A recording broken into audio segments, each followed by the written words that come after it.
everyone, and welcome to IoT Marketing Live. I'm Tiffani Neilson, and with me is the CEO and founder of IoT Marketing, Johannes Beekman. How are you doing today, Johannes? I'm doing great, Tiffany. How are you? Fantastic. And to kick things off, our first story is about IoT Virtual Mobile Network Operator, or MVNO, Core Wireless Group, who has signed a deal to acquire the IoT division of customer engagement platform company Twilio.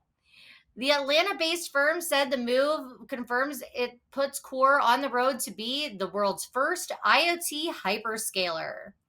According to RCR Wireless, the proposed deal will see Twilio receive 10 million shares of Core common stock, representing around 11.5% of its total issued and outstanding shares. A statement said the acquisition will bring to market a powerful connectivity suite, including best in class eSIM technologies, a one stop shop for building, deploying, managing, and scaling IoT operations, and an accelerated time to market through global 24/7 customer support.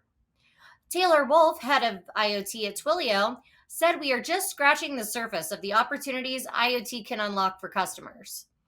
Core has the right experience, vision, and technology to expand the robust offerings that Twilio's IoT team has built.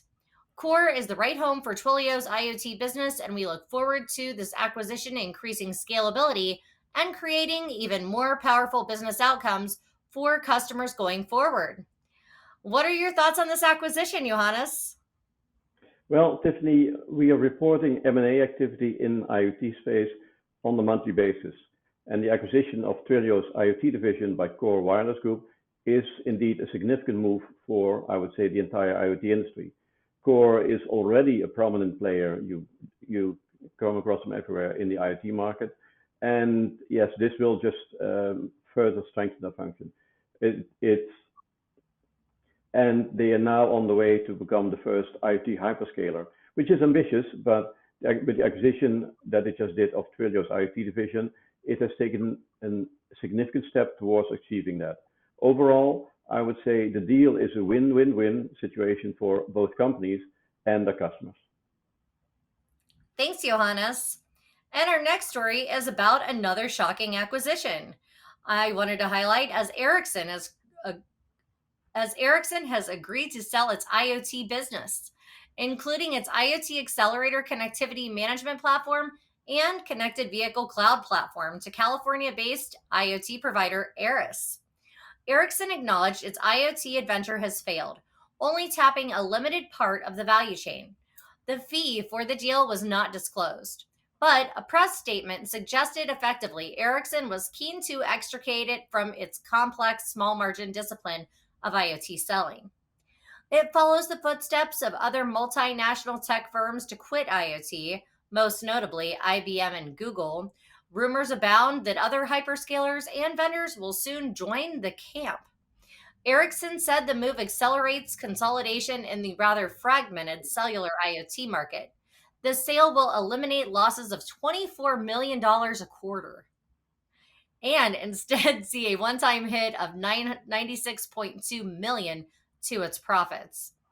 Ericsson will acquire a small stake in Eris with the transaction, ostensibly to support with transition services. Ericsson's enterprise focus will remain fixed on the enterprise LTE and 5G sectors, bolstered by its acquisition of US-based Cradlepoint. It seems this acquisition does fuel the consolidation of cellular IoT. Do you agree, Johannes? It does, Tiffany. To be honest, I was surprised a few months ago when I was doing research and about Ericsson's IoT accelerator. I mean, we need a lot more IoT accelerators, but it does need to fit in your business model. And the same can be said of the connected vehicle cloud platform. I'm not sure if Ericsson wants to be in the cloud business, but I am sure that we'll hear more from Ericsson when we discuss cellular IoT infrastructure and connected vehicle infrastructure, CVI. To summarize, yes, these investments make absolute sense for Eris. It will definitely strengthen their position, and the divestments make absolute sense for Ericsson. Thanks, Johannes. And And T-Mobile US announced a partnership with virtual reality learning platform Prisms VR to support school districts across the US as they implement VR education tools in their classrooms. Select school districts will have access to Prism's VR learning programs on Meta Quest 2 VR headsets that are connected to T-Mobile 5G. The 5G project targets closing the opportunity gap in STEM education by enabling accessible interactive math and science lessons. Prisms VR is a graduate from the T-Mobile Accelerator program. In Michigan, the Lenawi Intermediary School District, or LISD, is going to run Prisms VR learning programs on the T-Mobile 5G network across 11 rural school districts. According to T-Mobile US, schools with poor to unreliable connections, which are often those in rural areas, stand to miss out on the learning opportunities presented by VR tools. Its collaboration with Prism VR, said the carrier, creates opportunities for these schools by enabling them to easily connect with the latest technologies using 5G. What are your thoughts on this partnership, Johannes? And do you feel that we'll see more partnerships like this in the future? I'm sure we will, Tiffany. We are, and we reported that earlier, expanding 5G in rural areas. The government is pushing hard for that. And yes, rural broadband access will enable school districts everywhere in the US to expand virtual tutoring, create more enrichment opportunities for students, and provide better access to online educational resources. An example that you mentioned brings, as you said, 5G to 11 school districts in rural Michigan. So this collaboration brings new learning opportunities to thousands of students who, without it, might miss out because, yes, we all know poor and unreliable networks in rural areas. Thanks, Johannes. And Amazon revealed just how far its Sidewalk IoT network penetrates the average American neighborhood. And according to The Verge, it's deep. First announced in 2019, Amazon Sidewalk is a new low power wide area network, or LP1, that Amazon believes will help enable the next wave of connected devices. It's not designed to replace cellular data for high bandwidth devices, but to be used instead of expensive LTE or 5G connectivity on gadgets that don't need that much data. The company's first sidewalk coverage map shows that 90% of the US population can access the now public network. Keep in mind, it is limited to the US. Using a sidewalk developer test kit supplied by Amazon, the author of the article drove around their town to confirm the data, and over 3 days of traveling more than 40 miles, they found that the connectivity was surprisingly strong in their corner of South Carolina, even in the wilds of a national forest. What type of consumer IoT devices could benefit from Sidewalk? Think dog trackers, package trackers, soil moisture sensors, weather stations, leak sensors, mailbox sensors, pill bottles, solar panel controllers, garage door controllers, and anything else that doesn't always live somewhere on a Wi Fi given network. So, what are your thoughts on Sidewalk, Johannes? Well, this is a great story, Tiffany, and I'm sure that we'll see more of these networks. And as you mentioned, Amazon Sidewalk is an LP WAN network, but with a twist because it uses Amazon smart home gear to create a series of mini mesh networks. This means that your device can stay connected longer, further away from your router, and even stay online when your Wi-Fi goes down. So if you are a manufacturer and you have a lot of connected devices like Amazon, Apple, wink, wink, to name a few, you can easily create these low bandwidth mini mesh networks built on top of an LP WAN core. So I expect we'll see more of these networks popping up. And yes, what's easier than saying, Alexa, find Max or Luna, or Alexa, where's my package? So it's definitely something that you can expect to see it everywhere. Thanks, Johannes. And everything's bigger in Texas, and that goes for the state's role in the transition to a greener and cleaner economy. Texas already leads the US in wind power. Within a few months, the Lone Star State will surpass California in utility scale solar capacity, with more solar and wind capacity in development than any other state. According to Impact Alpha, an oil pumping Republican led state seizing the lead in U.S. clean energy race represents a decisive shift in the narrative. Texas Green Gold poses a quandary for conservative leaders in the state and across the country who have ratcheted up their rhetoric against climate action and lined up against federal clean energy policies. Texas's climate leadership goes beyond energy. Texas has an abundance of sun and wind, but it also has an abundance of energy industry talent, university R&D, and purchasing power needed to scale up climate technologies quickly.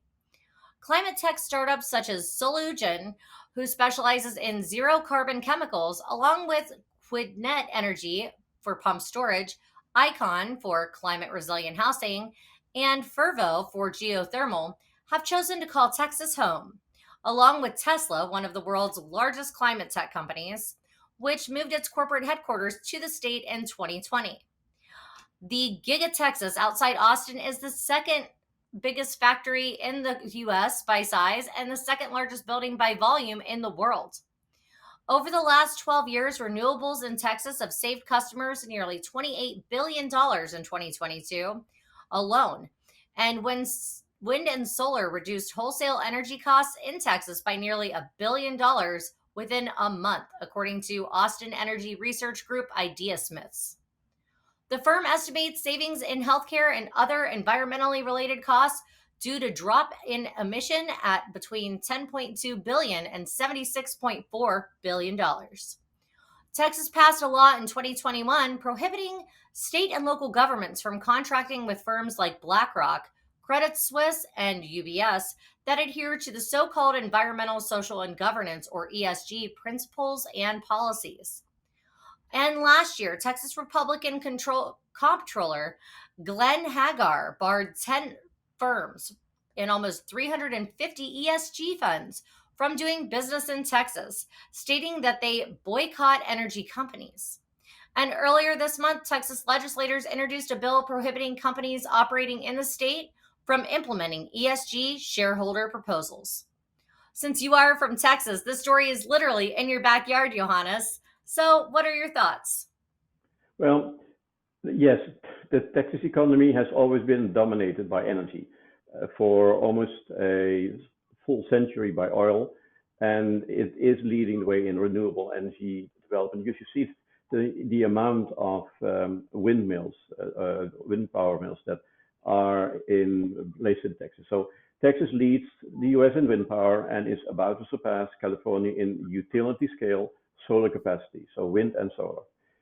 And then Texas has more solar and wind capacity under development than any other state. The Texas competitive energy market is unique among the US states and has been credited for the surge in renewables development. Texas competitive energy market means that generators seeking the cheapest power have largely deployed renewables as the costs of wind, solar, and storage have fallen dramatically, I should add. However, there's always the other side of the coin. Texas leaders' reaction to the 2021 power crisis showed that the state may not realize what it has in terms of wind and solar industries. And another obstacle is to recruit talent to Texas' booming green economy. The state's social policies are a deterrent, which makes it difficult to recruit employees. By simply staying out of its way, Texas could very well solidify its status as a leader of the US clean energy economy. Thanks, Johannes. And next, let's move our focus from Texas to Silicon Valley as the recent bank collapse throws a chill over the clean energy industry. According to Politico, Silicon Valley Bank's failure dealt a blow to climate startups, and it was the bank that would would always pick up the phone when other large money center banks wouldn't, a tech sector analyst said.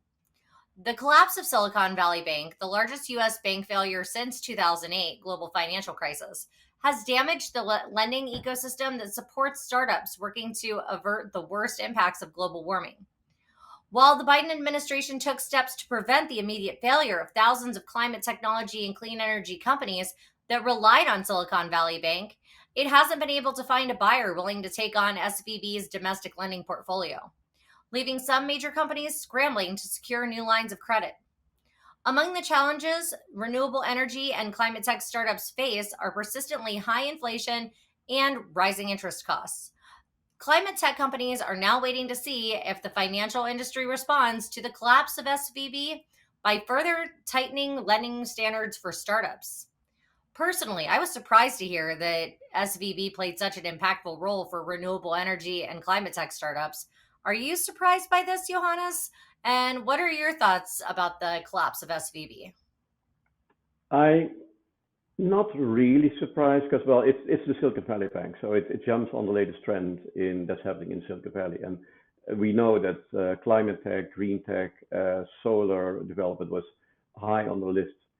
And yes, the SVB's collapse has dealt a significant blow to the clean energy industry.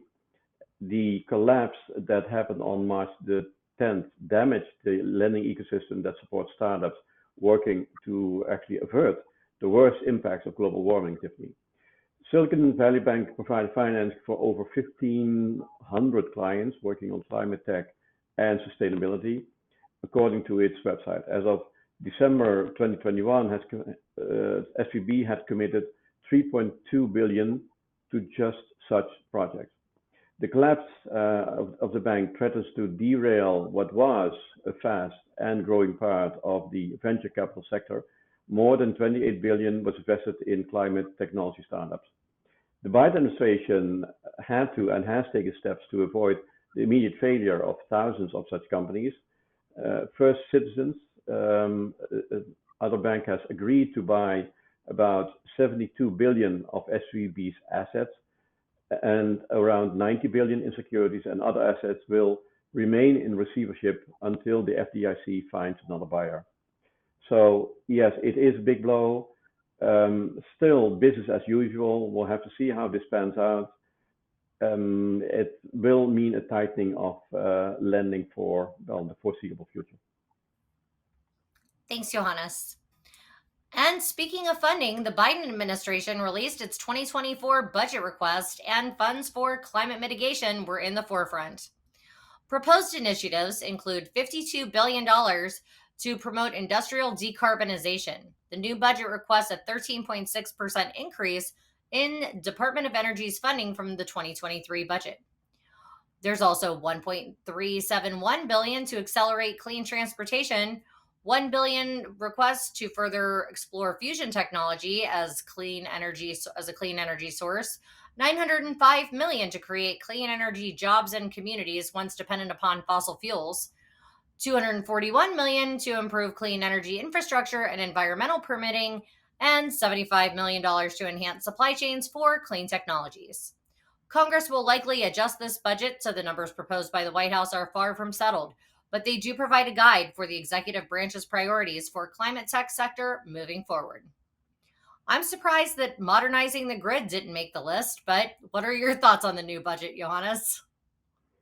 Well, the federal budget proposal is always a wish list, Tiffany, and it's clear by the table that you just mentioned that how much the Biden administration is claiming for climate technology, all of which is absolutely necessary, I would say. However, on the surface, there's currently no negotiation going on between the White House and the GOP regarding this budget. And as these things go, I expect that meetings between the two parties are going on in smoke-filled back rooms. So all we can do is wait and see if the pressure to govern exceeds the need for drama and posturing. Thank you, Johannes. And NASA has been working to better understand our home planet from the unique vantage point of space since the first TIROS satellites launched in the 1960s. Today, with more than 24 Earth observing satellites and instruments, it's clearer than ever that our planet is an interconnected system. Local events can have global impacts, and global events impact local communities. Recognizing that these challenges of today and tomorrow require an agency wide effort, NASA's Office of the Chief Scientist established a cross agency working group and released Advancing NASA's Climate Strategy. The strategy lays out four key principles for the agency to aid with the integration of climate across NASA: innovate, inform, inspire, and partner. The first priority of innovation relies on continuing NASA's 60 plus years of Earth science studied not only from space, but also through airborne research, direct measurements, and field campaigns. With new missions coming online in 2023 to observe air pollution, Earth's water to help improve climate models, and the increasing intensity of storms, NASA powered observations of our planet are at the core of how we study the effects of climate change. NASA's innovation efforts also extend to aeronautics engineering as NASA seeks to advance the development of greener aerospace technology. Such advances in science and engineering can also lay a foundation for future innovation as NASA technologies and know how are shared with the world, including agency collaborations to develop remote sensing technology, combat wildfires, and develop space power systems that could advance power alternatives on Earth. And we'll discuss how aerospace strategies can be applied on Earth during our opening session of the Green Things Summit. But what are your thoughts on this story, Johannes? Well, NASA is in a unique position, Tiffany, and they have been over the past 60 years almost. And I'm glad that they decided to launch this initiative, as they mentioned in their climate strategy report, with more than 2 dozen satellite instruments observing key climate indicators. NASA, in coordination with its domestic and international partners, remains the world's leading agency for observing and understanding changes to the Earth system, and have been doing that since the 1960s, so they have a huge database. Second, NASA has decades of experience developing technologies that contribute to reducing emissions and enhancing sustainability. And NASA delivers climate-related information and resources to a wide range of government and university partners, as well as the public. So a lot of this information is public, is open for everybody to use. And so yes, NASA looks at Earth from space, and it is using its expertise in aeronautics to inspire and innovate for the benefit of us all. They are seen and they are valued as a trusted partner in providing climate and Earth systems observations, but also in modeling, in research, in applications, technology, and providing actionable information to scientists, decision makers, and the public. NASA's free and open data powers research across the federal government, academia, and the private sector. The agency also works alongside international, federal, and local partners to advance understanding of and response to our changing planet. So they do a lot. They have a ton of information, they have a ton of technology that they have developed and are still developing. And yes, they're doing everything that needs to be done to move the needle on sustainability. So yay, NASA. Yes, yay, NASA. And more news from space as the FCC proposed a framework for space mobile collaboration. With interest in integration of satellite and terrestrial networks on the rise in order to provide ubiquitous coverage, the Federal Communications Commission has proposed a new regulatory framework meant to support collaborations between satellite and wireless terrestrial network operators. Companies already putting together collaborations include the one between T-Mobile US and Starlink.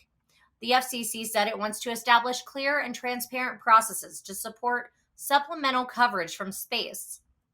The Commission adopted a notice of proposed rulemaking that would add a mobile satellite service allocation on some terrestrial flexible use band and enable satellite operators who are cooperating with terrestrial network operators to get FCC authorization to operate there or allow authorized non-geostationary orbit satellite operators to lease terrestrial spectrum. What are your thoughts on these collaborations, Johannes? Well, it's we've been reporting about these tie-ups between satellite companies and terrestrial telco companies. And yes, this press release, it was a press release waiting to happen. And yes, and this is how the FCC works. So the first thing they do, once they see need for a certain approach or procedure, they come up with something called the Notice of Proposed Rulemaking. And this one is to basically close the gap between terrestrial networks and satellite networks. So, the term that FCC uses for this is to harness the power of satellites to enhance mobile phone operations and connect consumers to fill wireless coverage gaps.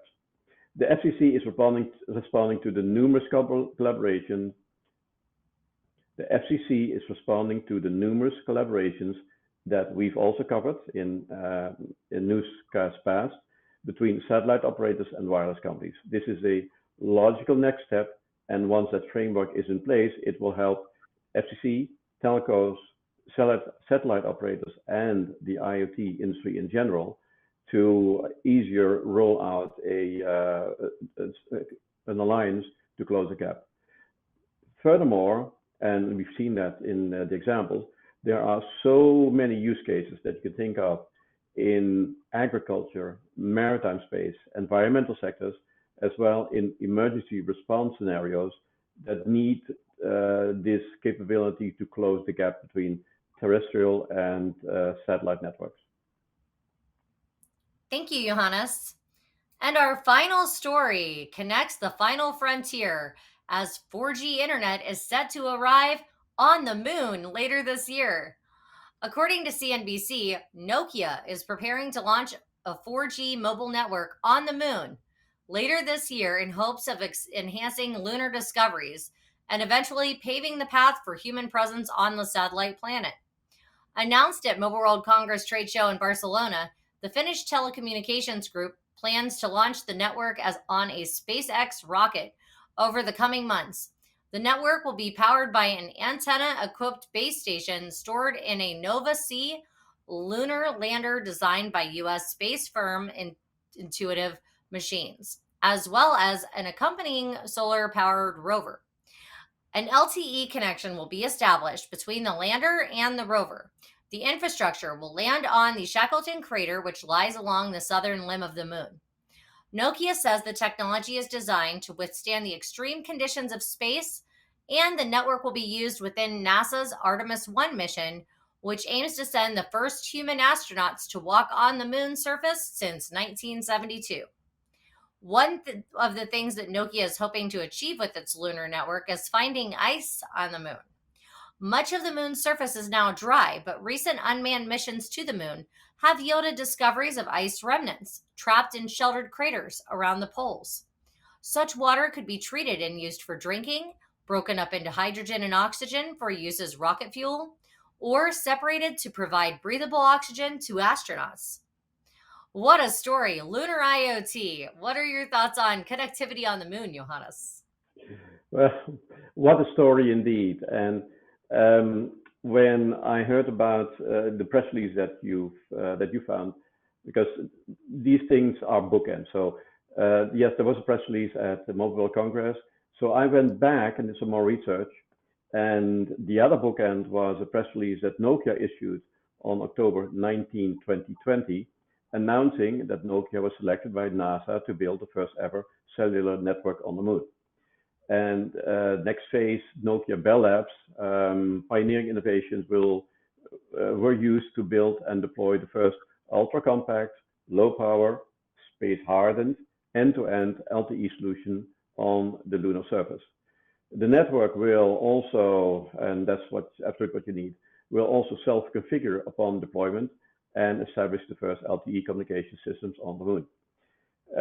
It will provide critical communication capabilities for many of the different data transmission applications, including vital command and control, remote control of the lunar rovers. So you may be able to control a rover from Earth, real-time navigation, and streaming of high-definition video. These communication applications are all vital to long-term human presence on the moon. But to sum it all up, Tiffani, we are so dependent on our phones. We can't go anywhere with our cell phones, Tiffani. We are going back to the moon. And first thing we set up is an LTE network so that ET can phone home. Clever, Johannes. I like it. And we just want to thank everyone for joining us today and remind them to be sure to visit IoT MKTG to hear more about all of these latest news stories and more about IoT and high tech in our blog. And please go now and register to attend the opening session and get your tickets to attend the full day of networking and sessions included in the Green Things Summit coming up on Thursday, April 27th. And we have such a lineup of amazing speakers and information to share with you about all of the latest in green and clean initiatives and, of course, green and clean technologies.